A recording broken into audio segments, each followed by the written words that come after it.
ክፍል 12 ልመናውና አማላጅነቱ ለዘላለሙ በእውነት ከወዳጆቹ ጋር ይሁንና የመላእክት አለቃ ቅዱስ ዑራኤል ያደረገው ተአምር ይህ ነው። ከምዕራብ ወይም ከአረብ አገር የመጣች አንዲት ሴት ነበረች።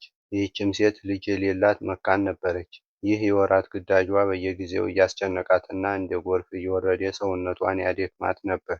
ከዕለታት በአንደኛው ቀን ወደ ቅዱስ ዑራኤል ቤተ ክርስቲያን ዘንድ ሄዳ በብዙ ማልቀስ ልትጸልይ ከአጸደ ቤተ ክርስቲያኑ ውጭ ቆመች። ከዚያም ከቤተ ክርስቲያኑ በስተውጭ ስትጸልይና ስታለቅስ ብዙ ጊዜ ቆየች። ይህች ሴት ከቤተ ክርስቲያን ውጭ በሆነ በአጸዱ ውስጥ ቆማ ብዙ ጊዜ መዘግየቷን ቀሳውስቱና ዲያቆናቱ ባዩ ጊዜ አንቺ ሴትዮ ስራሽ ምንድን ነው? ምንስ ትፈልጊያለሽ? ሲሉ ጠየቋት። እሷም ልጅ እንደሌላትና ለብዙ ዘመን መካን ሆና ስታዝንና ስትተክዝ የኖረች መሆኗን ነገረቻቸው። ያን ጊዜ ወደ ቅዱስ ዑራኤል ስዕለት ተሳይ፣ እሱም መልካም ልጅ ይሰጥሻል አሏት። እሷም እሺ እንደ ቃላችሁ አደርጋለሁ አለቻቸው። እስከ ዛሬ ዓመት ድረስ ማኅፀኔን ልጅ ለመውለድ የከፈተልኝ እንደሆነ እስከ ዕለተ ሞቴ አገለግለዋለሁ በማለት ተማጽና ወደ ሀገሯ ተመለሰች።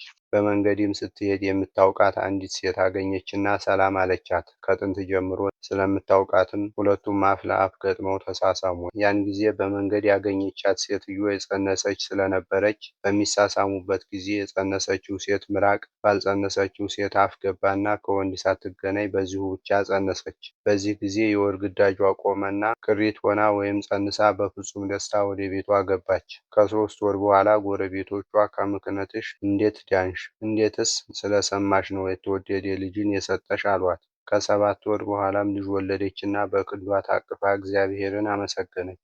ስለ እምነቷም የተወደደ ልጅን አገኘች። ወልዳ 3 ወር ከሆናት በኋላም ወደ ቅዱስ ዑራኤል ቤተ ክርስቲያን ዘንድ ሄደችና የከበሩ ልብሶቿን፣ የወርቅ ጌጧንና ሌላም ብዙ መባዕን ሰጠች።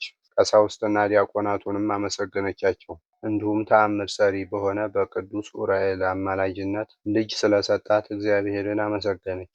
ከዚያን ዕለት ጀምራ እስከ ዕለተ ሞቷ በመልካም አገልግሎት ቤተ ክርስቲያኑን ስታገለግል ኖረች። የመላእክት አለቃ የሚሆን የቅዱስ ዑራኤል ልመናውና በረከቱ ለዘላለሙ ከወዳጆቹ ጋር ይሁን፣ አሜን።